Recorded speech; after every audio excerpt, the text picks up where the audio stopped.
Hola, ¿cómo están? Yo soy Daniel Pacheco, editor de La Silla Vacía. Bienvenidos a esta entrevista larga, como a madera de gallo y con preguntas difíciles. Y primicias, tú me traes primicias con Catherine Jubinao, es representante a la Cámara del Partido Verde por Bogotá. Y una de las más activas en redes sociales como de esta nueva generación. Tu primer paso por el Congreso después de haber hecho un activismo fuerte contra el Congreso, lo estás contra cambiando. Los vagos. No, estudié en Vagos, es que María Fernanda nos confundió ahí. Era trabaja en Vagos el mío. El de Cabal era estudia en Vagos y el mío era trabaja en Vagos, pues porque no es un secreto para nadie que en el Congreso, si bien hay congresistas que hacen la tarea, y ahora que yo estoy adentro tengo que decir que he conocido a varios que son muy comprometidos, pues hay muchos que no. Entonces dije, qué mejor que empezar a vigilarlos cuando van y ponen la huella y se van, y entonces ahí fue cuando nació Trabaja en Vagos. ¿Y qué tal Lidio García, el nuevo presidente del Senado? Ese lo tenemos anotado como el que más faltó en 2024. Bueno, habrá que hacerle seguimiento porque tenemos un agravante, ¿no? Y es que es la última legislatura que es la más vaga. La más vaga. Porque los congresistas están encampañados o estamos encampañados. Lo que pasa es que uno tiene que sacarle tiempo a las dos cosas. Te tienes que doblar, tienes que trabajar en el Congreso, los proyectos, los controles políticos y hacer campaña. Voy a estrenar contigo una como nueva sección de estas entrevistas que son unas preguntas rápidas, básicamente para saber quién es la persona. Soy malísima para eso. Hay algunas que son un poquito íntimas y entiendo si quieres pasar. Entonces dices, paso de una. Paso. ¿Dónde naciste? En La Paz, Cesar, un pueblito en el Cesar, en donde... Muy vallenatero. Sí, lo que pasa es que mi familia es de Barranquilla y realmente yo solamente nací circunstancialmente porque mis padres son médicos y estaban haciendo el rural allá. Ahí ya me empezaste a contestar otras. ¿Edad? 42. Tú eres del 83. A mucho orgullo, ¿sí? Sí, sí. Los 40 son los nuevos 30. Yo adhiero. Estrato de tu casa, ¿cuándo naciste? 4. ¿A qué colegio fuiste? A la presentación en Santa Marta y en Barranquilla al Buen Consejo. ¿Quiénes son tus papás? Mis papás son lo más lindo del mundo. Sufren mucho por su hija política, pero son médicos.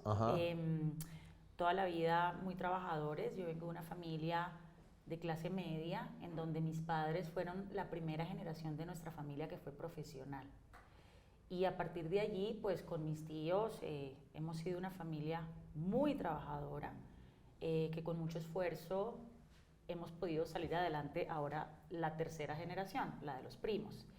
Y esperamos asimismo pues dejar una generación aún mejor que Ahí vamos, ya me estás respondiendo. ¿Hermanos? Sí, tengo 2 hermanos, hombres menores que yo. Eres la mayor de la casa. ¿Dónde fuiste a la universidad que estudiaste? La Universidad del Norte, en Barranquilla, uninorteña de pura cepa. Estudié Comunicación Social y Periodismo en la Universidad del Norte y luego hice maestría en Estudios Políticos aquí en Bogotá, en la Universidad Javeriana. ¿Estrato hoy? 6. Ah, no, mentira, 5. Chapinero Alto, ¿o 4? Chapinero Alto tiene ambos. No, mentira, yo no soy 6 porque los servicios me llegarían mucho más caros. No, creo que soy 5 o no sé si soy 4 de hecho. Chapinero Alto. Chapinero Alto. ¿Dónde estamos ahora sí, mismo? Sí, aquí mismo, a 3 cuadras. ¿Esto es que este trato? Te la devuelvo. No, pero yo no pago los recibos de la oficina. ¿Esta es que estrato? Soy del mismo estrato que de La Silla Vacía. ¿Tienes pareja? No, desde que estoy en el Congreso no. ¿Tienes hijos? No. ¿Quieres hijos? Es complejo por mi trabajo, pero no estoy cerrada. Lo que pasa es que si lo quiero hacer, me toca apurar. Sí. Vamos a ver. ¿Qué libro te marcó? Uy, muchos. Así, el libro no sé, de tu adolescencia. Bueno, hay juventud. uno... No, pues en mi adolescencia como muy los clásicos que uno de adolescente siempre le ponen a leer, La insoportable levedad del ser. Ajá.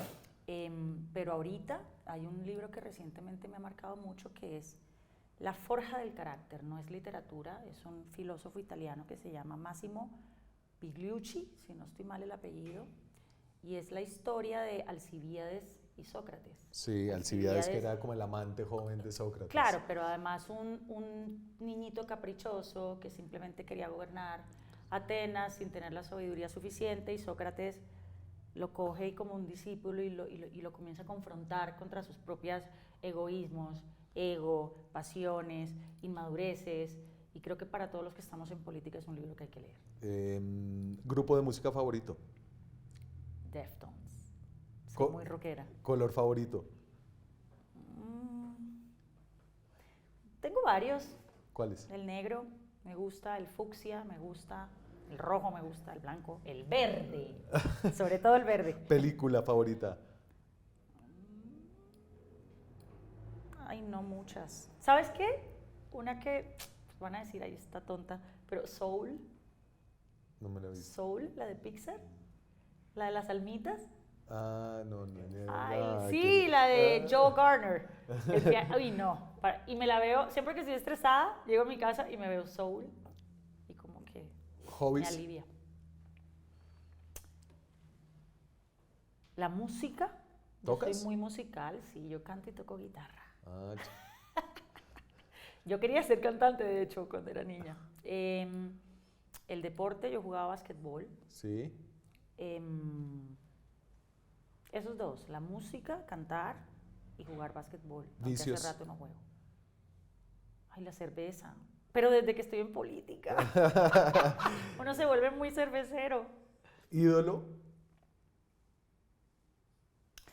Pues yo no soy muy de ídolos, porque yo soy muy rebelde. Y el primer acto de rebeldía fue rebeldizarme contra mi papá. O sea, mi papá sufrió mucho criándome a mí. Entonces a mí me cuesta mucho como seguir ídolos, pero si me preguntas por alguien que realmente admiro en otro nivel de admiración, es Santanas Mocos. Muy verde. ¿Primer voto? Creo que fue por Lucho Garzón a la alcaldía de Bogotá. ¿A la alcaldía? No, Sí. porque tú eres de 83, No, a la 18 años. alcaldía. Porque tú debiste haber votado, bueno, Fue no como sé en si no votaste en el 2006. 2002, ya tenías cédula o no. No, en 2002 no. Cuando llegó Uribe, no. Ok. Pero lo que pasa es que yo terminé la universidad muy chiquita. Yo terminé a los 21 y me vine enseguida para Bogotá. Y aquí, creo que fue 2006 la alcaldía de Lucho, yo voté. A la alcaldía. Debe haber sido en 2003 porque... Pero a la presidencia Sí. sí voté por primera vez por Mocos en 2010. Último voto, presidencia, segunda vuelta. No, mi último voto fue a la alcaldía de Bogotá. El último voto, no, por pero el Galán. último voto a la presidencia. Por Petro, como lo sabe todo el país. Galán. ¿Y cómo te ubicas políticamente en un espectro definido como izquierda, centro, derecha? En términos de los espectros, yo me considero una mujer de centro-izquierda. Pero si uno hablara un poquito más integralmente Sí. de una visión política, yo me considero una mujer demócrata. En el sentido del Partido Demócrata, o sea, una mujer liberal. Del Partido Demócrata, porque hay un Partido Demócrata colombiano acá. No del de aquí. Yo sé que hay uno por ahí. No, me refiero al Partido Demócrata de Gringo. Estados Unidos, sí, digamos una visión. Pero ahí eres Hillary o Alexandra Ocasio. Lo que pasa es que si Alexandria estuviera en Colombia, con absoluta seguridad Sería no el tuviera, pacto. no estoy tan segura. Porque es que en Colombia, o sea, en Estados Unidos es mucho más fácil mover ciertas causas porque hay muchas cosas básicas resueltas. Sí. Aquí no es tan sencillo. Entonces un demócrata de Estados Unidos probablemente llega aquí y tiene que tener en cuenta una cantidad de cosas que a lo mejor no lo harían tan de izquierda. Pero digamos, para volver a la pregunta, Sí. demócrata. Listo. Esa es como una buena redondeo de quién es Pero- Katy Juinado si no la conocían. Sí, pero además me considero una defensora, eso sí, de la Constitución del 91. O sea, todo mi ejercicio en el Congreso va ligado conceptualmente a lo que establece la Constitución. Pero, a ver, yo creo que el de todo el mundo que está en la política, hay algunos que quieren cambiar la Constitución, ¿no? Pero creo que pues, en el marco de la Constitución y como defensor de la Constitución, pues podría estar alguien, no sé, conservador y alguien liberal también, ¿no? La Constitución en ese marco es amplia y tiene cosas que le gustan más a unos y a otros. Sí. Yo creo que la Constitución es un gran equilibrio entre una visión social sí. y una visión también institucional. Pero cuando me refiero a que mi ejercicio político en el Congreso está muy adherido a la Constitución, te pongo el ejemplo perfecto que en este momento estoy trabajando, la educación. La educación en Colombia está establecida como un modelo mixto, en donde participan entidades públicas, en donde participan entidades privadas, con un enfoque de justicia redistributiva, en donde el Estado tiene que, con pocos recursos, redistribuir entre los jóvenes que más lo necesitan. Sí. No debería importar si están en públicas o están en privadas, debería importar que son jóvenes vulnerables que lo necesitan. Este gobierno, que se dice demócrata, y que se supone que algunos de ellos defienden la Constitución, de hecho la ayudaron a construir, el presidente, con el M-19, tiene una visión totalmente alejada de la Constitución política en educación. Ellos dicen, los recursos públicos deben ser para la universidad pública y no pueden ir a universidades privadas. Eso no es lo que manda la Constitución. La Constitución en el artículo 69 le da rango constitucional al crédito educativo como mecanismo financiero. Y la Constitución dice, el Estado tiene que garantizar mecanismos financieros para todas las personas aptas para entrar a la educación superior. Si tú acoges el mandato constitucional, tú no podrías estar haciendo las barbaridades que está haciendo Gustavo Petro con muchos jóvenes vulnerables, estratos 1, 2 y 3, que resultan castigados solamente porque no tienen o no tuvieron la genialidad para pasar el examen en la Nacho y están en una universidad privada, además de segundo nivel. A eso me refiero, a que yo sí me pego a la Constitución. De esto te voy a preguntar, voy a poner aquí un video, además está chévere porque acabas de salir de allá, entonces se ve tu chaqueta rosada en medio de una rueda de prensa con el... Del gobierno. Una rueda de prensa del ministro de Educación, Daniel Rojas, ahí va. ¡Fuera, fuera! ¡Fuera, mentirosa! ¡Mentirosa! ¡Mentirosa! ¡Fuera! Aquí no expulsamos a nadie. Aquí no le decimos fuera a nadie. Nosotros no somos así. Les pido respeto, por favor, porque así como les he solicitado a los congresistas respeto por los medios de comunicación y las personas aquí presentes, también les pido a ustedes respeto por los congresistas y las congresistas aquí presentes. Ellos tienen una representación, fueron elegidos por el voto popular y representan a un sector de la ciudadanía. Te defendió el ministro de... Los amigos del ministro que te estaban abuchando en la rueda de prensa del ministro. A ver, entonces, todo este rollo tiene que ver con una denuncia que tú hiciste, de hecho, esta semana. Ayer.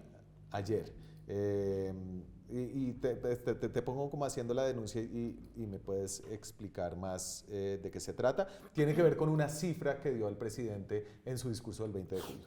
Bueno, todo indica que el Ministerio de Educación y el Gobierno Nacional están confundiendo lo que serían matrículas de primer ingreso, es decir, las matrículas de primer semestre, que cada semestre son centenares de miles, porque son los nuevos estudiantes que cada año entran a las universidades públicas, con la creación de nuevos cupos. El presidente dice, creamos 190,000 cupos como parte de su listado de logros de estos 3 años de gobierno, ¿no? Ese fue un discurso, creo que fue un discurso un poco más tradicional, ningún discurso de Petro es tradicional, pero fue más tradicional al estilo 20 de julio, como señores congresistas, esto fue lo que hice en estos 3 años y esto es más o menos lo que quiero hacer en esta última legislatura. Y esa cifra era importante. Es muy importante. Es muy pero importante. Es chimba. Es chimba. Tristemente ¿Estás chimba. segura? Sí. Ya hoy estoy súper segura. Ayer estaba segura, pero hoy estoy más segura. ¿Por qué? Porque pues el ministro Rojas, en la rueda de prensa que acaba de tener lugar en el ministerio, en donde por supuesto está todo el petrismo y los jóvenes que acompañan al ministro Rojas, lo cual es legítimo, nos dio la razón, Daniel. Sí. Nos dio la razón porque ellos llevan un año hablando de una cifra que era 150.000 nuevos cupos creados, que luego subieron a 190.000 nuevos cupos. Ahí está un poco la cifra que da el ministro, ¿no? Esa imagen sí. la publica el ministro el martes, cuando yo anuncié que el día miércoles a primera hora iba a dar una rueda de prensa en donde yo iba a interpelar esas cifras. Entonces él publica eso y entonces dice, ay, que la oposición, y siempre me tilda oposición como, ¿no? Como para que en la narrativa yo quede de oposición, porque ellos no pueden resistir que una persona que también es demócrata, que también se considera progresista y que votó por ellos, los interpele. Sí. Entonces ellos, como no pueden aceptar eso y les da urticaria literal, siempre necesitan llamarme oposición. Bueno, pero cuando uno interpela sistemáticamente se vuelve un poquito la oposición, ¿no? Yo le llamo control político, sobre todo porque yo le hago más control a aquel por el que yo voté. Okay. Eso se llama responsabilidad política, eso para mí no se llama oposición, y más siendo una congresista, y más viendo que la gente por la que yo voté la está embarrando. No es mi rol salir a aplaudir, sí. No es mi rol quedarme callada, mi rol es, con la legitimidad que me da el haber votado por ellos, hacerles control. Entonces, lo que denuncié fue básicamente que el gobierno estaba confundiendo nuevas matrículas de primer semestre, que más o menos hay 450.000 al año, todos los años desde hace 10 años. Sí, que digamos que el gobierno no hizo nada para aumentar eso. Son los cupos que ya existen. Y entonces el gobierno lo que está diciendo es, estamos creando nuevos cupos a partir de lo que es el aumento de nuevas matrículas, que no necesariamente son nuevos cupos. Sí. Y te voy a poner un ejemplo muy sencillo porque no es tan fácil. Tenemos un colegio que tiene 20 cupos. 20 cupos para es la capacidad los cursos que tiene el colegio. Sí. Que van entonces, en primero de primaria. Sí. Entonces, hay 20 cupos. En 2025 entraron 20 niños a ocupar esos 20 cupos. Uno podría decir que en primero de primaria hay 20 nuevos estudiantes, pero no podrías decir que hay 20 nuevos cupos. Esos cupos ya estaban creados. Supongamos que los niños que entran a primero de primaria en 2026 ya no son 20, sino que son 21. ¿Cuántos cupos nuevos se crearon? Uno. Hay 21 nuevos estudiantes en primero de primaria en 2026, pero hay un nuevo cupo. El gobierno está confundiendo todos los nuevos estudiantes con nuevos cupos. ¿Y entonces cuántos cupos nuevos realmente creó? No tienen ni idea. Nadie sabe. ¿Y tú sabes? No. ¿Cómo se saben los nuevos cupos? Es que crear un nuevo cupo implica muchas cosas. Por ejemplo, en algunos casos, ampliación de infraestructura. Claro. O, en su defecto, abrir, digamos, más pregrados virtuales, que también se pueden crear en la virtualidad. Necesitarías una ampliación, por ejemplo, de la capacidad docente. Si tú vas a meter 5.000 estudiantes más, vas a necesitar... O desmejorar la calidad metiendo más estudiantes. Pero es que esa era la conclusión a la que iba a llegar. Me adelantaste. Deberías actualizar el currículo. Puedes abrir más carreras nuevas que no tenías. Es decir, tienes que hacer una cantidad de cosas. ¿Qué es lo que está haciendo el gobierno? El gobierno está presionando a las universidades públicas a que creen cupos, perdón el término, a la maldita sea. Metan pelados así sea en galpones. ¿Cuál es la consecuencia grave de eso en el mediano y largo plazo? Lo que acabas de decir, la calidad. Se empieza a sacrificar la calidad. Y eso podría ser un efecto indeseado de esta política errática del gobierno, en donde además no tienen ni idea cuántos nuevos cupos de verdad están creando. Pero en el mediano plazo podría incluso venir contra sus propias promesas de fortalecer la educación pública, porque empezarían a minar la calidad de las universidades públicas. Pero, y entonces me devuelvo al video donde te estaban abucheando, había un banner atrás. ¿Qué decía? Que decía 190.000, ¿no? Entonces... ¿Pero 190.000 qué? Entonces, no alcanzo a leer. Lo voy a poner un segundito para que veamos el banner atrás, pero no alcanzo a leer. ¡Fuera, fuera! ¡Fuera, mentirosa! ¡Mentirosa! ¡Mentirosa! ¡Fuera! Aquí no expulsamos a nadie. Aquí no le decimos fuera a nadie. Nosotros no somos así. Les pido respeto, por favor, porque así como les he solicitado a los congresistas respeto por los medios de comunicación y las personas aquí presentes, también les pido a ustedes respeto por los congresistas y las congresistas aquí presentes. Ellos tienen una representación, fueron elegidos por el voto popular y representan a un sector de la ciudadanía. Entonces ahí dice 190.000 nuevos cupos. Y lo pongo por el banner porque, pues, es decir, si tú mandas a imprimir un banner con una cifra así de grande es porque consideras que es un logro grande y lo sería. Claro que lo sería, ojalá lo fuera. Pues yo sería la primera que saldría a aplaudir. Pero cuando tú ya pones eso en banners oficiales, tú estás dando una cifra pública sí. que es falsa. Y ahí ya empezamos a caminar en terrenos quizás disciplinarios y quizás de otra índole. Pero además el presidente dijo esa cifra. Pero mi hipótesis es que el presidente lo están induciendo a error. Ajá. Entre otras cosas, porque además de esta fórmula que te expliqué con el colegio y los estudiantes, ellos aplican una fórmula que les permite además duplicar y hasta triplicar una misma nueva matrícula de un nuevo estudiante. Entonces, sí, yo vi lo de la fórmula y ahí sí terminan inflando la cifra una barbaridad. Te voy a poner un ejemplo ya sobre la fórmula, sí. que también lo puso José Manuel Restrepo, que me parece que funciona. Tenemos la Universidad A. La Universidad A en 2023 tiene 80 cupos. Esa misma Universidad A en 2024 tiene 82 cupos. Y esa misma Universidad A en 2024 tiene 85 cupos. ¿Cuántos cupos creó desde 2023? 5. 5. El gobierno te diría 7. Por la fórmula. Por la fórmula, porque cuentan 2 veces los cupos creados de 2023. Ok. Y déjame sacarte como de este tema concreto de cómo están presentando cifras, que creo que habla detrás como pues sí, de unos problemas internos de que no saben qué es lo que han hecho, pero sobre el foco que tiene el gobierno alrededor del tema de la educación. Y creo que es un tema importante para tus representados, de alguna forma, ¿no?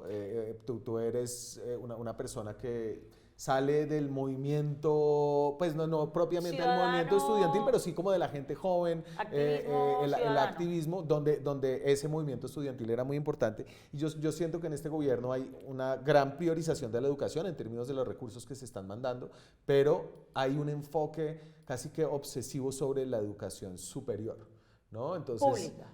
Y pública, sí. Pública, de acuerdo. porque si fuera el sistema mixto estaría perfecto. De acuerdo. Y a ti que te gusta el tema de educación, ¿qué te parece este enfoque que yo creo que tiene que ver como un poco con la economía política, de que hay unas bases muy fuertes que son los estudiantes, que son los pelados que salieron en el paro nacional del 2021, que han copado como la agenda de discusión política sobre educación, centrándola en la educación superior y pública del gobierno? Pues mira, yo creo que eso está bien. O sea, yo creo que eso está bien. En un país desarrollado o que busca el desarrollo, por supuesto que el eje de la política de educación, sí, en todos los niveles y en particular en la educación superior, tiene que ser la educación pública. Claro que la tenemos que fortalecer, claro que tenemos que ampliar la oferta. Daniel, a nosotros la mitad de los jóvenes en edad de entrar a la educación superior se quedan por fuera del sistema, no logran un cupo ni en la pública ni en la privada. Sí. La cobertura del sistema en educación superior en este momento es del 50% de los pelados. El otro 50% son los famosos ninis, que ni estudian ni trabajan. Entonces, lo primero es, tenemos un reto enorme de ampliar la oferta de ambos, sí, de la pública y la privada. Ahora, sí es cierto que en gobiernos tradicionalmente en Colombia, la educación pública no ha sido el eje. No se le han destinado los recursos que se le tienen que destinar. No ha habido las inversiones que tienen que haber. Y eso está mal. Yo estoy de acuerdo con eso en la visión del gobierno. En donde difiero, en que ellos creen que hay que acabar la universidad privada, marchitarla, y que además los estudiantes vulnerables que van a una universidad privada, sobre todo por ausencia de cupo en la pública, no tienen los mismos derechos. Claro, pero yo creo que es no que tienen los mismos derechos. Hubo un esquema en el que los recursos limitados del Estado, que fue Pilo Paga y después Generación que era lo de Duque, ¿no? Pilo Paga Santos, y era que gran parte de los recursos públicos para la educación se fueron a pagar matrículas en universidades privadas. Claro, pero eso no tiene nada que ver con el ICETEX. Eso no tiene que ver con ICETEX. Esos eran unos programas distintos y separados. De becas. El ICETEX, para empezar, pero entonces si la estás de plata se acuerdo, devuelve. si estás de acuerdo con que esa transferencia de recursos públicos como a pagar Pilos Paga y generación en universidades privadas, no debería comerse toda la plata que se está sobre todo comiendo. cuando las universidades públicas pues, se están cayendo, son deficitarias, tienen grandes problemas. Estoy de acuerdo. Ok. Todos los países que son fuertes en educación, después de que tuvieron una oferta pública sólida, sí, invirtieron en programas de becas estilo Pilo Paga. sí. Pero no puedes invertir en programas de becas estilo Pilo Paga cuando no tienes una política fuerte de educación superior. Pero es que yo en ningún momento estoy defendiendo Pilo Paga ni Generación E. Yo estoy defendiendo primero el sistema mixto de educación superior, Sí. como lo contempla la Constitución. Segundo, en ausencia de una capacidad de la oferta pública para cubrir a los estudiantes, la Constitución contempla el crédito educativo como un mecanismo que debe ser promovido también por el Estado. ¿Para quién? Para quienes más lo necesitan. Entonces, si tú como Estado no le puedes dar un cupo en la pública a la mitad de los chicos Sí. que lo necesitan, lo mínimo que moral y éticamente puedes hacer es financiarlos a ellos para que puedan ir a buscar cupo en otra universidad que sí se los dé, que en este caso es una universidad pública. Y cuando son estudiantes de estrato 1, 2 y 3, estamos hablando de justicia redistributiva y de justicia social. Esto no es un tema... Pues además es que son créditos. O sea, tú estás Los subsidiando un estudiantes pedazo, lo devuelven. pero ellos lo devuelven. Lo devuelven, se lo pagan otra vez al Estado y esos créditos que los estudiantes le devuelven al Estado sirven para que el Estado le ayude a otros estudiantes y así escalonadamente. Pero saliéndonos de esta consideración, Daniel. Déjame ahí, yo hago una crítica que yo he escuchado de mucha gente que trabaja en el sector de educación y es que esta fijación en la gente en el sector de educación que sale a marchar y sale a bloquear y sale, ¿no? Que tiene que ver con la economía política, deja por fuera los aspectos de la educación donde tú puedes tener un mayor impacto hacia el futuro, que son primera infancia, básica y media. Porque los niños no salen a marchar. Estamos viendo que los niños salen a marchar, las mamás de los niños tampoco salen a marchar, y lo que estamos viendo es que, por ejemplo, los niveles de niños matriculados en educación básica y media están bajando, los niños están yendo del colegio. Creo que tiene que ver un poco con el tema de que hay menos niños, ¿no? También. Pero creo que hay como una cantidad de esfuerzos que nos están haciendo para mantener a los que hay dentro del colegio. Redes sociales. Claro, pero eso, como eso no te votan a ti, tampoco les están haciendo, no les estás haciendo bulla. No. Nosotros ahorita en la ley de competencias que viene para el Congreso nos vamos a dar una pelea fuerte por el presupuesto de la educación de 0 a 5 años.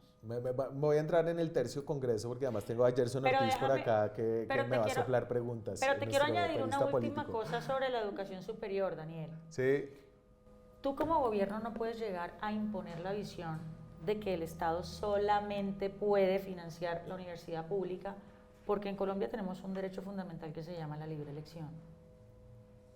Y en el marco del sistema mixto, el derecho de un joven a elegir si quiere ir a una universidad pública o a una universidad privada es un derecho fundamental. Sí. No estamos hablando aquí de dogmas, ni de ideologías, ni de la izquierda contra la derecha.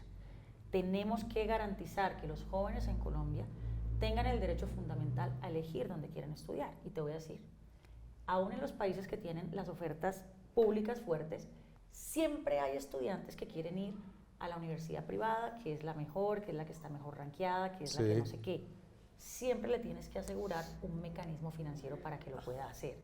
Y no puedes hacer, como está haciendo el ministro Rojas ahorita, que es que no, yo dejo a 234.000 pelados con el ICETEX tirados porque ahora hay más cupos en la pública. O sea, como quien dice, vengan. O sea, salte de la Javeriana, el que está estudiando Administración de Empresas, y por favor vente a la UNAD y ahora estudia Administración de Empresas virtual. Eso los jóvenes no lo van a aceptar. A ver, eso lo están haciendo porque pues primero el gobierno tiene la facultad de priorizar los recursos, ¿cierto? Entonces lo están haciendo un poco por esa vía, le están sacando los recursos. Están alejados del mandato constitucional. Ok. Hablando de mandato constitucional, hablamos de cómo empezó el discurso del presidente el pasado 20 de julio. Te voy a poner un poquito cómo terminó la presencia del presidente en el Congreso de la República. Ahí va.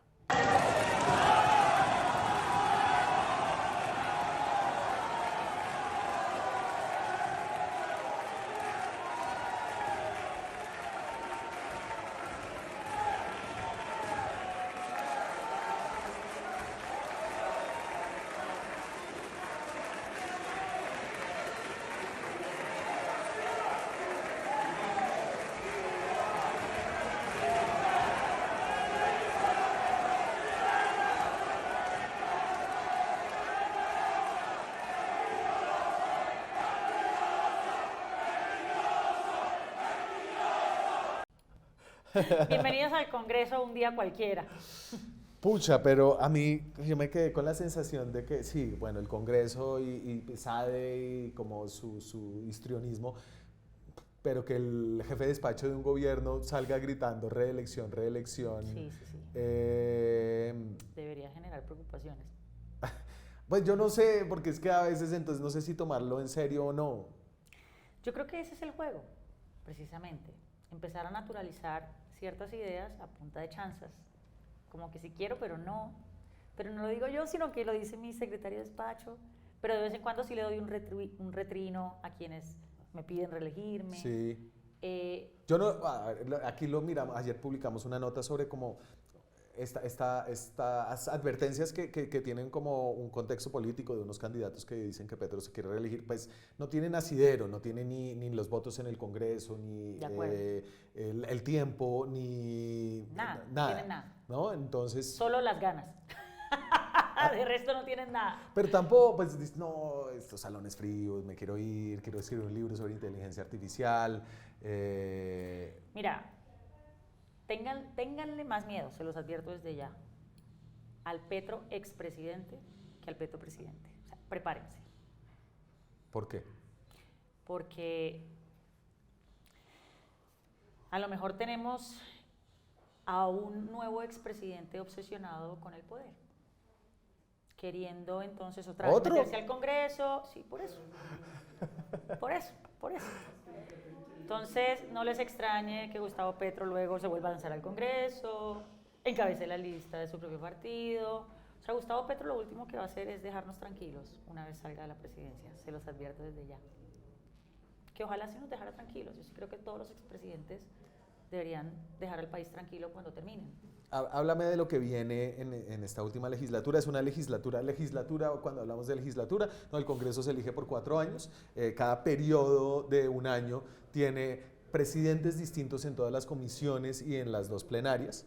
Y eso se lo van turnando. El último periodo es un periodo en el que se hace muy poco porque la mitad del semestre se dedica, pues casi todo, ya están haciendo campaña, pero la mitad final de diciembre hasta el siguiente 20 de julio pues va a estar toda dedicada a la política. El gobierno quiere sacar la reforma de salud. Yo hablé con alguien una de las personas que tiene que agilizar esa agenda y me dice, no entiendo, nos piden la reforma de salud, pero ahora publicaron un gran decreto que ya la hace. Pero ¿qué ves tú en esta legislatura en términos como de la agenda legislativa? En Comisión Primera, donde tú estás, por ejemplo, entra el tema de paz. El proyecto de ley de sometimiento.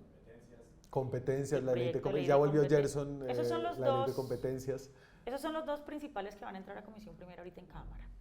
El proyecto de ley de sometimiento y el proyecto de ley de competencias. El proyecto de ley de sometimiento es realmente una afrenta contra el sistema de justicia actual, como lo conocemos. No te puedo dar los detalles ahorita, pero te prometo que te los doy en unos días. Este es el proyecto de ley de Eduardo Montealegre para dar un marco de sometimiento a los criminales, grupos armados. Te lo voy a resumir así, que busca darle beneficios impensables a cualquier criminal de este país a cambio de nada. No, a cambio de pagar una pena de hasta 8 años de cárcel y de entregar o sea, si uno se queda con no tienen que entregar nada obligatoriamente, no tienen que entregar información, no tienen que entregar rutas, no tienen que entregar armas, no tienen que entregar plata. Si no hacen lo que supuestamente les piden hacer, no les pasa nada, no hay sanción de nada. Es una pésima idea que lo único que me genera es que es un coqueteo con grupos criminales justo antes de elecciones, lo cual me parece asqueroso. Es el tal pacto de la picota, ahora sí, de frente. De frente, se los digo de una vez. La otra semana les doy más información. Ley de competencias. Esta es una ley súper importante para lo que podría ser la transformación más grande del Estado colombiano durante la presidencia de Gustavo Petro. Es un tema que nadie quiere, no le interesa a nadie, sino a los que nos gusta realmente como las entrañas del poder. Se trata del Sistema General de Participaciones, que es la manera en la que se reparte la plata entre el Estado central, el gobierno nacional y las regiones. La reforma constitucional ya se aprobó de una forma casi pupitriada, mágica. Cristo, ¿tú cómo la votaste? No, yo lo apoyé. Yo estoy de acuerdo con la descentralización. Y ahora viene una ley de competencias para desarrollar eso. Antes sin meternos, no nos metamos, ¿eso se puede sacar en esta legislatura o no? No lo veo. No lo ves. Sobre todo porque la información que tenemos es que ni siquiera el gobierno se ha puesto de acuerdo. Al parecer tienen 3 versiones del proyecto de ley de competencias y no se han puesto de acuerdo en cuál presentar. Y creo que esto ya en víspera electoral es complicado. No por el espíritu del proyecto en sí mismo, porque pues obviamente es lo que se deriva de la aprobación del acto legislativo, sino de la situación de las finanzas actuales del Estado. Yo les adelanto que el Estado está quebrado en este momento y va a estar más quebrado, y de aquí a 2028, que es cuando supuestamente hay que retomar otra vez la regla fiscal, esto va a estar muy difícil. Pues el presupuesto que salió, veo que posiblemente podría terminar decretándose de nuevo, ¿no? Pero es que ese no es el problema, Daniel. El problema es que esas platas no existen. O sea, es literalmente no, sí existen, se van a pedir prestadas porque no hay regla fiscal. No las van a prestar. Ah, no, pero gente que le presta a uno plata cara sí hay. Sí, pero no nos van a prestar nunca lo que se necesita. O sea, ¿tú crees que la situación de crisis fiscal que hay hoy puede llevar a impagos o simplemente a un envejecimiento muy grande, o deterioro muy grande? Va a llegar el punto en que vamos a entrar en default si seguimos así y no vamos a tener cómo pagar la deuda. Tú dijiste algo, el presupuesto no importa, lo llenan con deuda. No, es que ya lo están llenando con deuda, es que ya el gobierno no tiene plata. Ojo, el gobierno este año, que el presupuesto es de 526 billones, proyecta recaudar 298 billones. Sí. La mitad. La otra mitad es deuda semanal. Colombia pide prestado 2-3 billones semanales.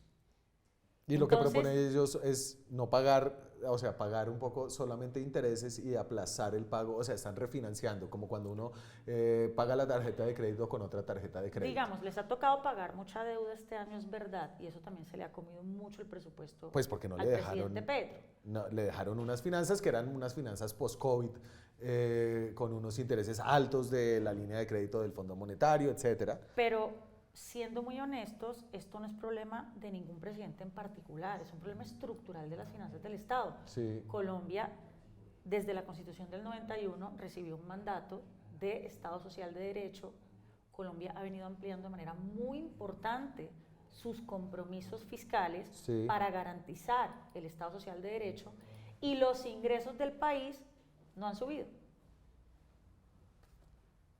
Es así de simple. Entonces Colombia paga una cantidad de cosas, las pensiones, la salud, además defensa, compromisos que se llaman inflexibles, gastos inflexibles, y esos compromisos cada vez son más caros y suben más y suben más y suben más, y queremos darle más salud a todo el mundo, entonces todo se vuelve más caro, más pensiones a todo el mundo, todo se vuelve más caro, y la estructura de ingresos tributarios no ha cambiado, estructuralmente.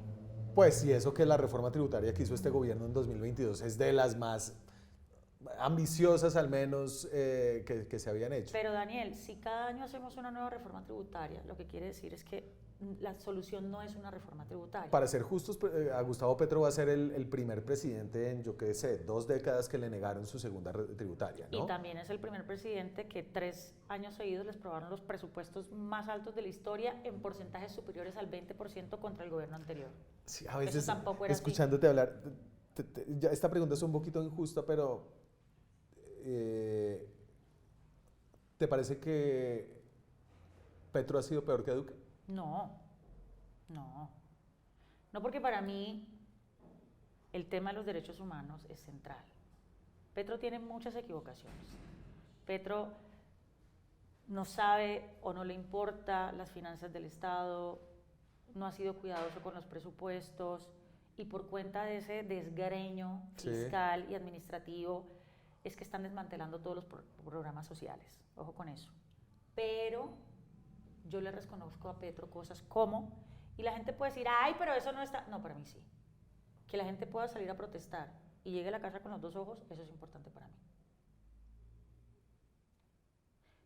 Que, bueno, iba a decir algo, lo que pasa es que ya no lo puedo decir, porque pues Petro, una cosa que me molesta de Petro últimamente, no, es que está reciando, por ejemplo, en sus ataques a magistrados y medios de comunicación. Un poquito.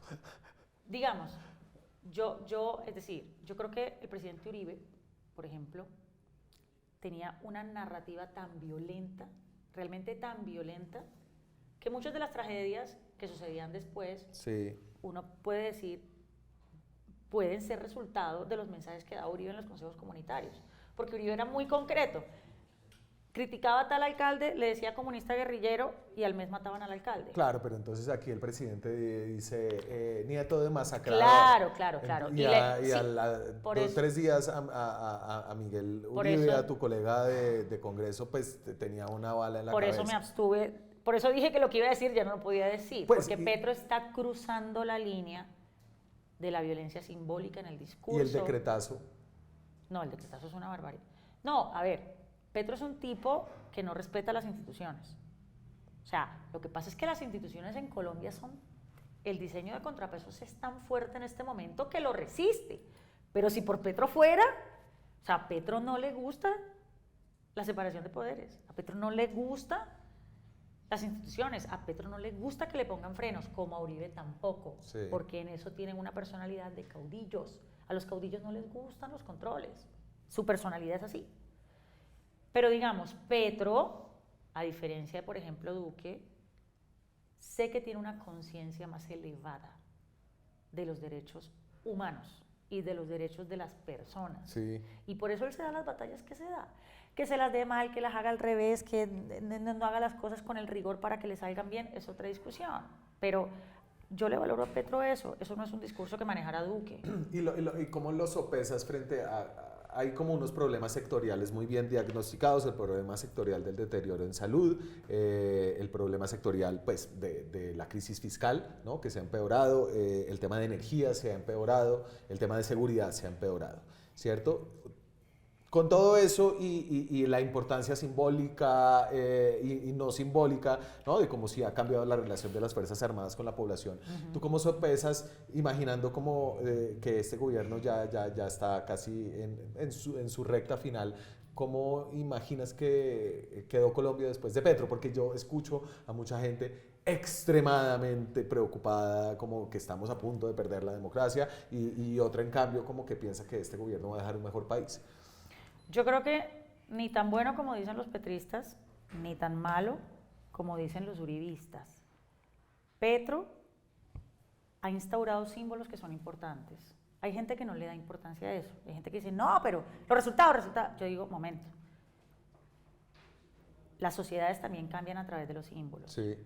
Y si Petro, en su simbología, ha permitido que en términos de cultura política los colombianos tengamos más presente ideas como nos tienen que garantizar derechos, ideas como estamos en un país libre y tenemos que poder protestar sin que nos maten, ideas como tenemos derecho a la salud, aunque en la práctica estén haciendo todo lo contrario. Para mí, esos son legados importantes, esos son legados. O sea, en política la simbología importa y mucho. Entonces, si tú eres un presidente hábil en la narrativa y puedes instaurar nuevas ideas de cultura política, me parece un avance. ¿Cuál es el lunar de Petro? Que se quedó corto en lo otro. Si Petro hubiese, con todas estas simbologías, efectivamente producido resultados en términos de política pública, pues estaríamos ante un caso de éxito de la primera izquierda, el primer gobierno de izquierda en Colombia. Ahora bien, también le digo a los ciudadanos, no tenemos por qué elegir lo uno o lo otro. Ojo. Ahorita hablamos de porque 26. esa es la campaña con la que vienen todos. Entonces ustedes prefieren que volvamos al pasado, a los muertos, a las que les sacan los ojos. No, entonces ustedes se quieren quedar con un gobierno inútil de símbolos que no hacen nada. Es que tenemos que superar las dos cosas. Tenemos derecho a un gobierno que haga las dos cosas. Ahorita vamos para campaña. Antes de salir de Congreso, te quería preguntar por tu voto en la presidencia de la Comisión Primera. Esto es un tema un poquito complejo de la política, pero lo retomo a raíz de que me decías, yo no soy de oposición, yo soy crítica. Tú votaste por el representante Ardila, que le quería hacer como... Ardila es igual de gobierno que Gabriel. Pero todo Los dos eran gobierno. todo el bloque que acompañaba a Ardila era el bloque de oposición. Entonces estaba el candidato del pacto, que es Gabriel Becerra, y estaba Carlos Ardila, ¿cierto, Carlos? Y entonces le quería hacer como una jugada para cambiarle el turno que le tocaba como presidente de la Comisión Primera. Y tú te fuiste con el grupo de la treta y la oposición. Sí, eso lo querían. No fue la oposición, muchos de gobierno también votaron por Ardila. ¿Del pacto? Sí, no, del pacto no, de la coalición de gobierno de la Comisión Primera. Sí. O sea, muchos otros partidos que son de gobierno también Tú votaron. eres de la coalición del gobierno. Yo soy de la coalición de gobierno.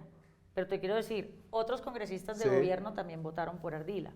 O sea, porque eso no se definió como gobierno antigobierno, porque de hecho, cuando dijimos no queremos que sea el pacto, tampoco que sea uno de oposición. Votemos por Ardila, propongámosle a Ardila que Ardila es gobierno. O sea, los dos son gobierno. ¿Qué era lo que queríamos con Ardila? Que no nos fueran a pupitrear esa ley de sometimiento. Ajá.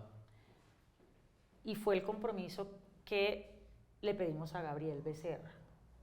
Dijimos, Gabo, nosotros sabemos que pues, obviamente tú vas a ser mucho más diligente con esa ley que Ardila. Ardila de pronto podía manejarlo con un poquito de más y darnos más espacio a los representantes. Sí. Sé que tú le vas a jugar 1000% al gobierno en sometimiento, pero te pedimos mínimas garantías y por lo menos hacer audiencias antes. Y al final terminaron empatados y tuvieron que hacer un caricellazo. Una moneda ras, pero te digo, los dos eran gobierno. Cualquiera de los dos que hubiera ganado era gobierno. Hablemos de las elecciones del 2026. Entonces, y de tu partido, del Partido Verde. Esta es una foto de... ¿Esta es de cuándo? No sé. Eso, bueno, eso creo que Claudia se estaba lanzando. Claudia se estaba lanzando. Y ahí está Carlos Ramón, Sandra Ortiz, Carlos Ramón prófugo, Sandra imputada. No, yo ahí estaba trabajando en medios, no estaba en política. Y está, bueno, está con Gustavo Petro en 2022. En 2022, que te lo han recordado mucho, ¿no? Yo misma lo digo todo el tiempo. Sí. Y entonces te quiero preguntar sobre tu partido, sobre el futuro de un partido que era un partido anticorrupción, que resultó ser el más corrupto, pues... Ay, tampoco el más corrupto, solamente que ahora también tenemos corruptos. Bueno, pero no poca cosa. Entonces tienes a Carlos Ramón González volado en Nicaragua, después de haber presuntamente orquestado todo el esquema de una de las compras del Congreso más burdas de las que hemos visto, pues comprar a los dos presidentes de las dos plenarias al mismo tiempo y también los gobiernos anteriores también. Al señor que compraron, lo compraron con una maleta de 3.000 millones de pesos, que es tu colega de partido. Ya no, porque lo expulsamos. Iván Name. Y está Sandra Ortiz, que era también la que trabajaba en el gobierno, que era la que le llevaba las maletas también la expulsamos. A Name. ¿Qué va a hacer el Partido Verde, que es un partido hoy de gobierno en el que ustedes se quieren salir? Ustedes querían que hubiera una decisión, pero las amarraron, entiendo yo, ¿o eso qué? A ver, es muy lamentable que el Partido Verde ahora tenga que reconocer que también hay corruptos como en los demás partidos, porque esa era nuestra ventaja competitiva principal, y era que el Partido Verde, hasta este gobierno, era un partido que se había mantenido verdaderamente íntegro. Pues, aunque no todos a ver, déjame contra, pero es que Carlos Ramón González ya tenía una condena por corrupción, el fundador de su partido. Carlos Ramón González lo condenaron por falsedad en documento privado, en ese caso, ¿no? Y era un señor que tú no me vas a decir que tú no sabías quién era Carlos Ramón González, tú no sabías quién era Iván Name. No, pero es que Carlos Ramón González no hace parte del mito fundacional del Partido Verde. El mito fundacional del Partido Verde es alrededor de Antanas Mocos. Ah, no, esa es una parte de cómo se vende el mito fundacional del Partido Verde. No, es un hecho verificable. Cuando el Partido Verde nace a la opinión pública, porque antes era un partidito así como ese demócrata que nadie sabía qué era, el partido se vuelve el Partido Verde, como lo conocemos hoy, con la llegada de 3 políticos en particular, Antanas Mockus, Enrique Peñalosa y Lucho Garzón. Luego llegó Sergio Fajardo. Ahí se erige. Pero con el pecado original. Sí, pero ya va. Ahí se erige ante la opinión pública y en términos de visión de partido, en términos de los postulados del partido y de hecho el partido en ese momento se vuelve un fenómeno. ¿Carlos Ramón González era parte de los fundadores? Sí, pero Carlos Ramón González en ese momento no tenía ningún rol político. Pues daba los avales. En ese momento el comité para elegir al Congreso fue a partir de la consulta interpartidista cuando compitieron Antanas, Lucho y Peñalosa. Y ellos fueron los que armaron la lista del Congreso, que si recuerdas ahí estaba, por ejemplo, Ángela María Robledo y John Sudarsky. Esa fue la primera vez que el Partido Verde logró meter unos congresistas, digamos, a partir de ese mito fundacional.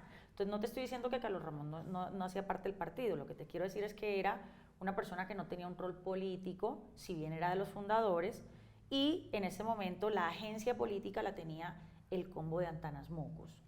Eso luego se fusionó con el movimiento Progresistas de Petro cuando Petro se eligió alcalde, y entonces ahí fue cuando el Partido Verde se volvió el Partido Alianza Verde, y ahí fue donde varios de los petristas que hoy están en el partido entraron al partido. Los petristas antes no hacían parte del Partido Verde. Pero Iván Name ya estaba ahí adentro. En ese momento. Y Carlos Ramón Iván ya Name estaba no era ahí adentro. petrista.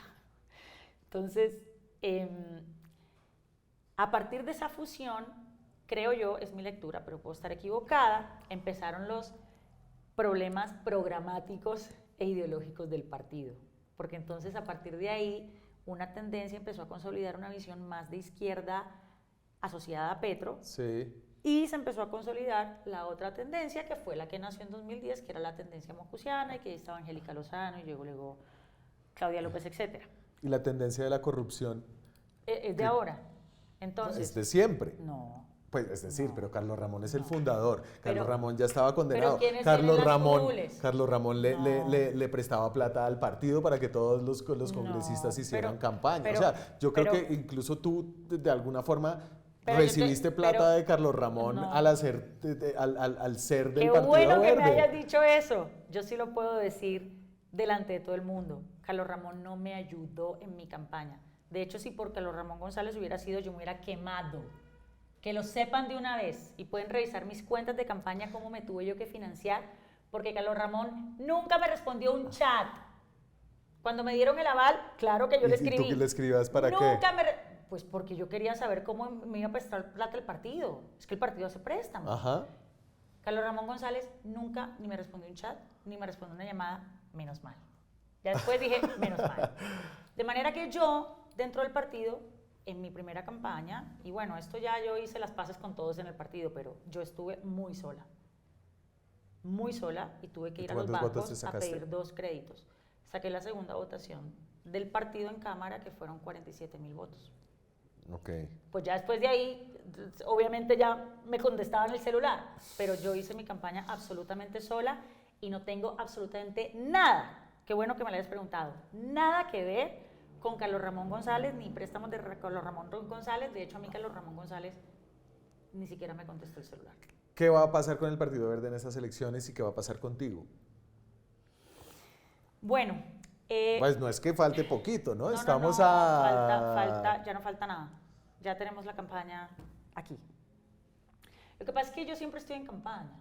O sea, yo soy una política que yo no es que yo me pierdo 3 años y aparezco en el último año como, ¡ay, campaña! No, No, pero tú estás siempre- encerrada en un partido. Okay, yo eso tiene siempre- una... O sea, tú no te puedes salir del Partido Verde porque estarías No. inhabilitada. Bueno, No. si quisieras, podrías salirte del Partido Verde pero si y no me aspirar... lanzara. Te quieres volver a lanzar a Cámara. Hasta este momento el plan es volverme a lanzar a Cámara. Ajá, No está cerrada la posibilidad de Senado. ok. Te lo digo, estamos haciendo unos análisis en este momento. Y tú estás con Claudia. En este momento no puedo estar con ninguno porque el partido no se ha definido en quién va a estar en la presidencia y ahora me enteré de que un combo del partido le está proponiendo presidencia única a Mauricio Armitage. Ajá. Entonces los congresistas del Verde en este momento no sabemos. En tu ¿Qué va a pasar en la corazón, presidencia? en tu corazón, no En mi políticamente. corazón sí estoy con Claudia, claro. En tu corazón, Claro no que con sí. Sergio. A ver, yo a Sergio Fajardo también lo estimo mucho y lo apoyé hasta poquito antes de la primera vuelta en 2022, cuando tomé la decisión ya de apoyar a Petro y Fajardo me lo reclamó. ¿Y él te estima también? Y todo no sé, tendrás que preguntárselo a él, pero él sí quedó muy bravo conmigo. Ajá. Y él me lo imagino. dijo, no, es que él y yo nos hemos sentado varias veces después y él me lo dijo, usted me dejó votado, usted cómo me hizo eso.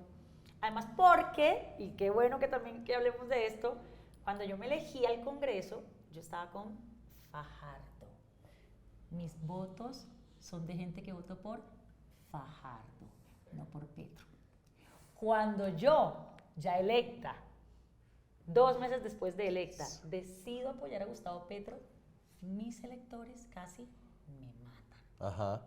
Porque lo vieron como una traición a Fajardo. Con toda la razón, De ¿no? manera que, amigos petristas, cuando ustedes dicen que yo me elegí con los votos de ustedes, están muy equivocados. Si hay alguien que puede decir que tiene una afinidad con los votos que me eligieron a mí, es Sergio Fajardo.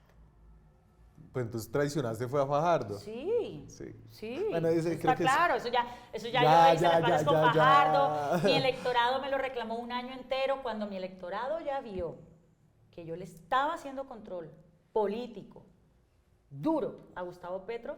Fue cuando yo me reconcilié con mi electorado. Sí. Es que esa es la historia verdadera. Entonces a mí cuando los petristas me dicen que yo me leí con los votos de ellos, pues a mí me da risa, porque pues nada más alejado de la realidad.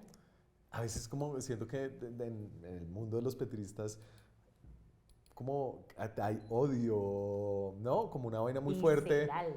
Y para ser una persona no tan alejada ideológicamente, es decir, digamos como que si ellos son de izquierda, tú eres de centro izquierda. Pero es que yo no me considero alejada ideológicamente. Pues sí, Yo me por ejemplo, en el tema de la considero educación, yo creo que ellos desde el principio lo dijeron. Ah, bueno, ¿no? el En el tema de la sectarismo, educación sí. desde el principio, y cuando tú apoyaste a Petro sabías eso. Sí, ¿no?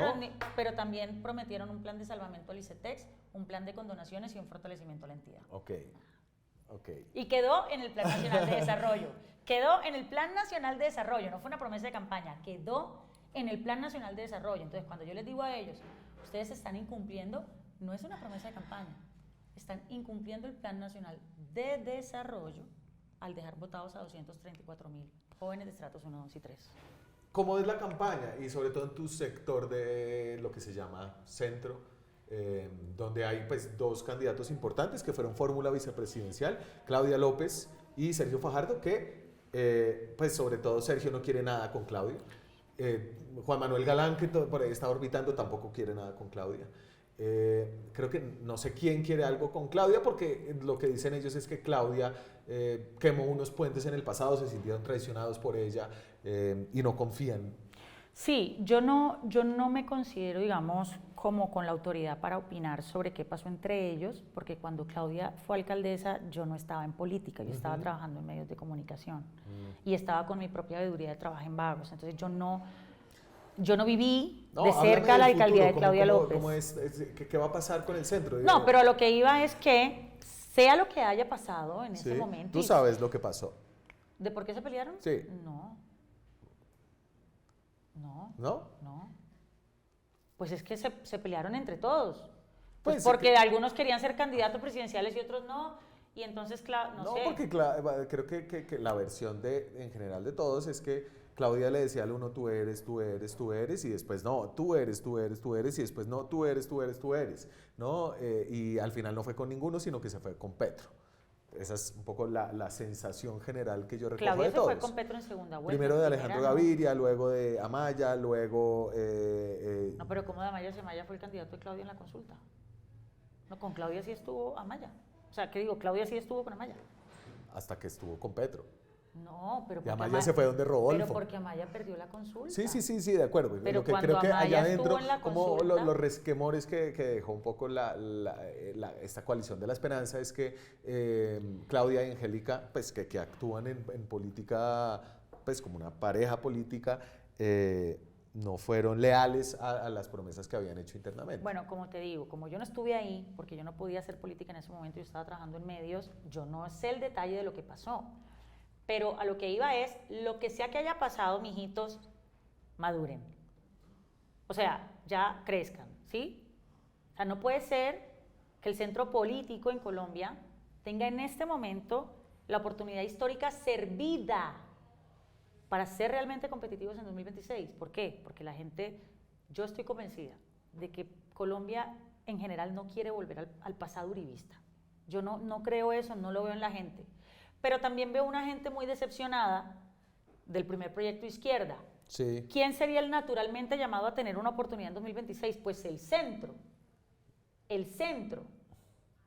Está servido. Y lo que yo veo es a unos candidatos presidenciales inmaduros, me perdonan, a unos precandidatos presidenciales inmaduros, con unos egos del tamaño de una catedral, Sí. y un olfato diminuto, en donde no han entendido que si ellos no deponen sus diferencias y se comportan como adultos, entonces vamos a dejar perder un contexto en favor del centro que no sabemos si se va a repetir. No sabemos si se va a repetir. Entonces, dame este espacio para decirles, por favor, señores candidatos y candidatas de centro político, no jueguen con el futuro del país. Esto no se trata de ustedes en particular. Esto se trata de darle la oportunidad a Colombia de un proyecto demócrata que realmente puede unir a dos, digamos, extremos que llevan 20 años determinando todo a punta de la pelea entre ellos dos, Sí. que es el uribismo y el antiuribismo y el petrismo y el antipetrismo. Colombia ya merece superar eso, y eso solo se puede superar si hay un proyecto de centro republicano, maduro, que pueda demostrar que eso de que en Colombia los egos no nos dejan avanzar, pues por fin va a haber un proyecto que puede intentar romper y que puede intentar construir en una lógica de colectivo, no alrededor del caudillo Fajardo o no alrededor de la caudilla Claudia o no alrededor del caudillo Pepito Mengano, sino como equipo. Y me perdonan, pero lo están dejando perder. Y si ustedes no se comportan con la estatura política e histórica que tienen que tener, el país se va a dar cuenta. Quizás no ya, pero a lo mejor si se nos monta un extremo en 2026, el país se va a dar cuenta y va a durar 4 años culpando al centro de eso. Por favor, véanlo, que están a tiempo. Y voy a cerrar, y te agradezco el tiempo que nos dedicaste aquí en la silla a esta entrevista, preguntándote por lo que pasa con Álvaro Uribe.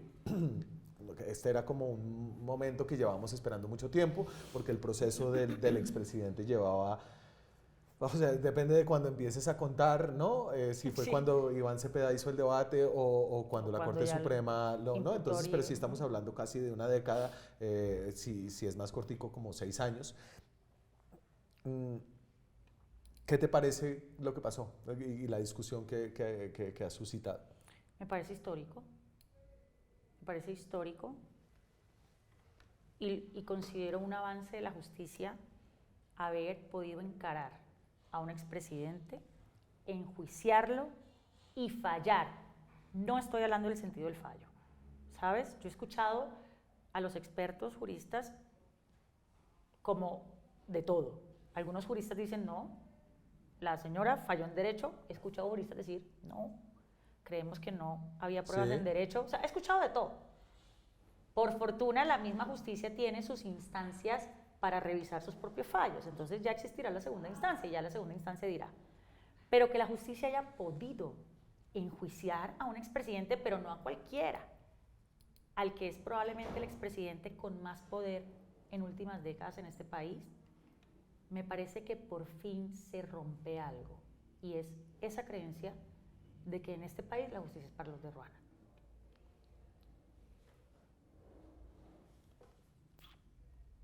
¿Qué?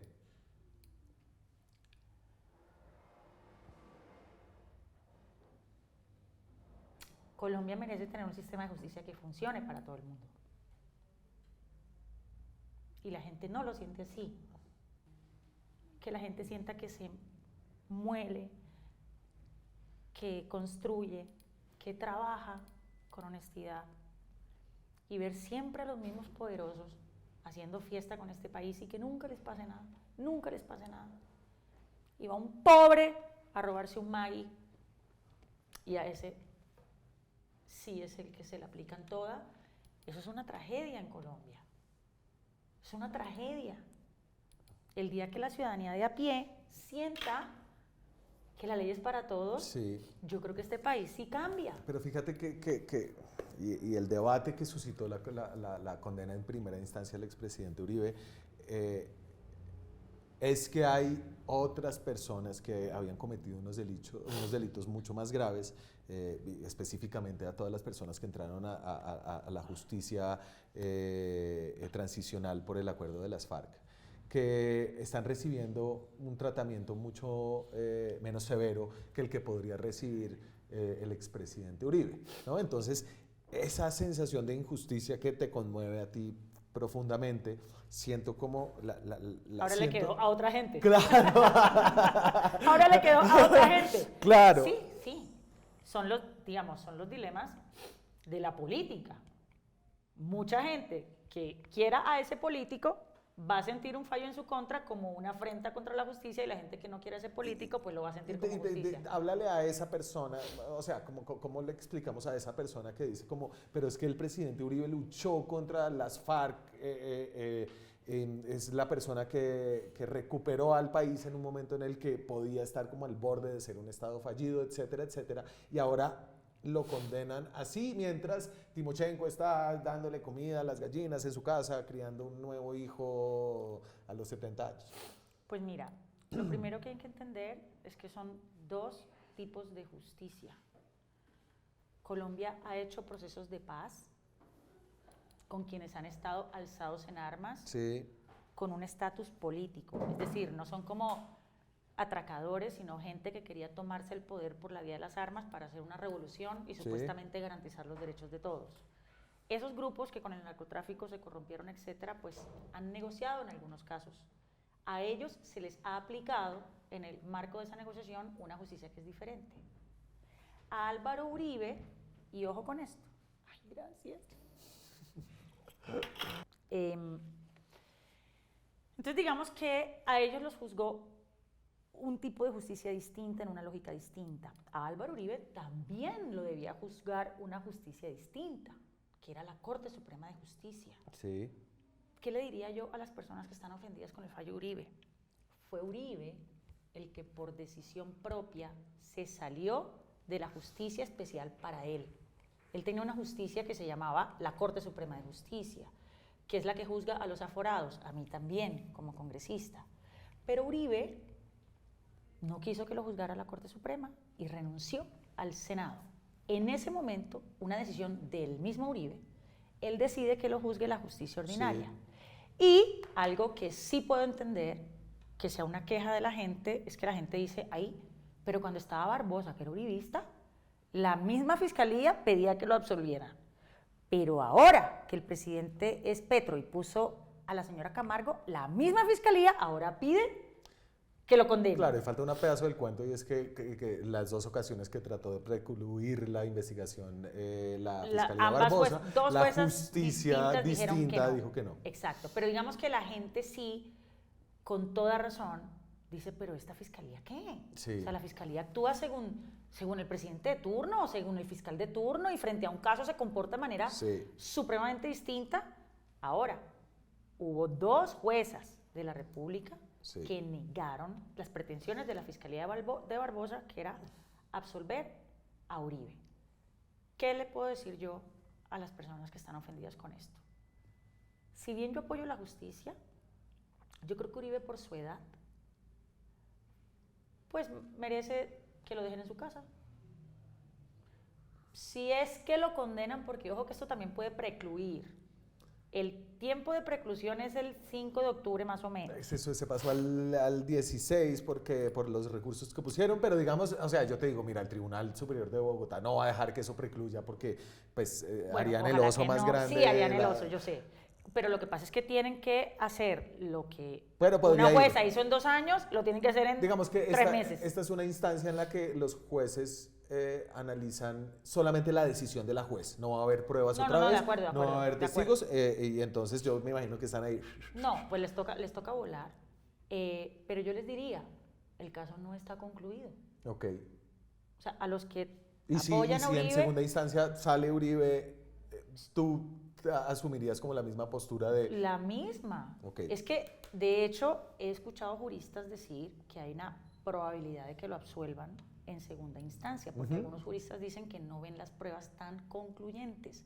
Pero será la justicia en segunda instancia. Entonces les voy a decir, no pierdan la fe.